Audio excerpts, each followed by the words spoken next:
Hello, everyone. Welcome to the Newsbrowse News broadcast.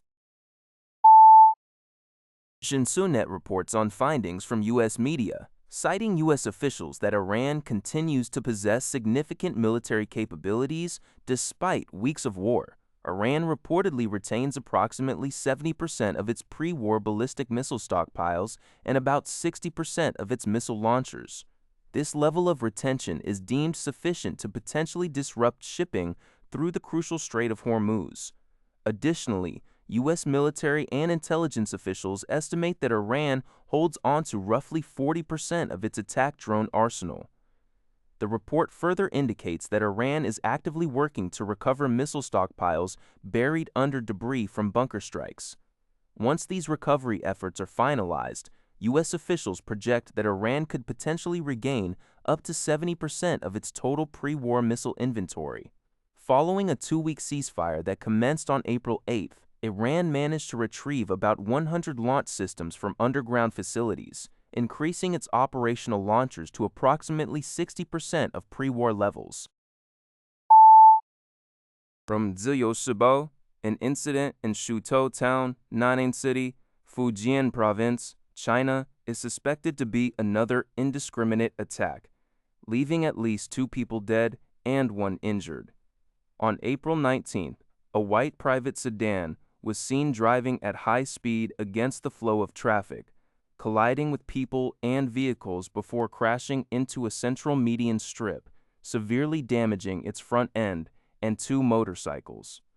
Local authorities have confirmed the casualties and stated that the driver has been apprehended. However, the exact cause of the accident has not yet been determined, with investigations ongoing. This event follows a series of recent indiscriminate attacks across China, including a bulldozer ramming a market in Beijing on March 29th, a man randomly stabbing people in Shenyang on April 4th, and other knife attacks in Shenzhen and Wuhan in late March. These repeated incidents highlight a worrying trend of public safety concerns in the country.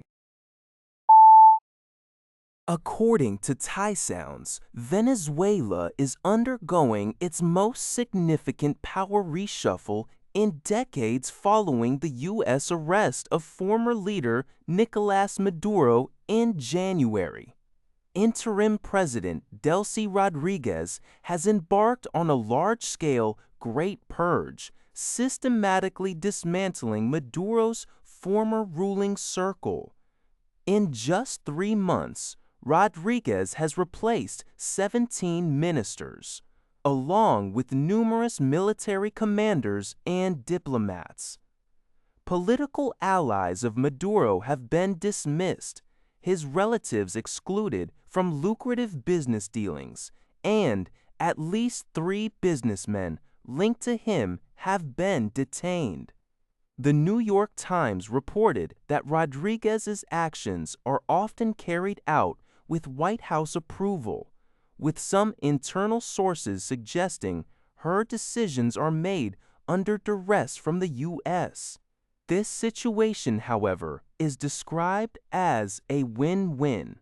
Rodriguez consolidates her power by targeting previously untouchable elites, while the U.S. achieves the removal of Maduro's allies who defied American will.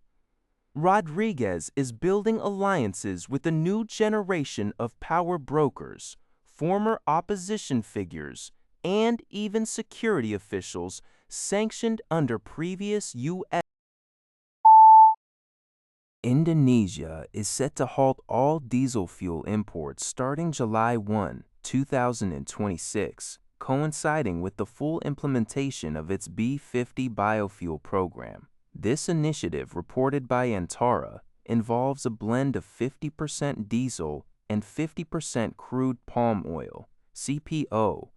Agriculture Minister Andi Amran Sulaiman announced the move, emphasizing it as a crucial step towards strengthening national energy independence by leveraging palm oil as a versatile alternative fuel.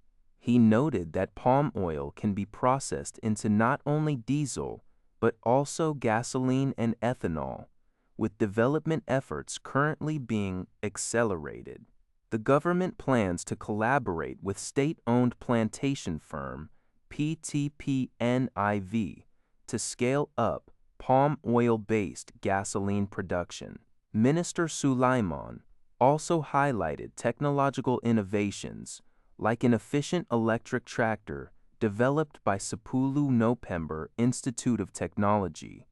It's indicating broader efforts to reduce reliance on traditional fuels. That's all for this video. Thank you for watching. See you in the next video.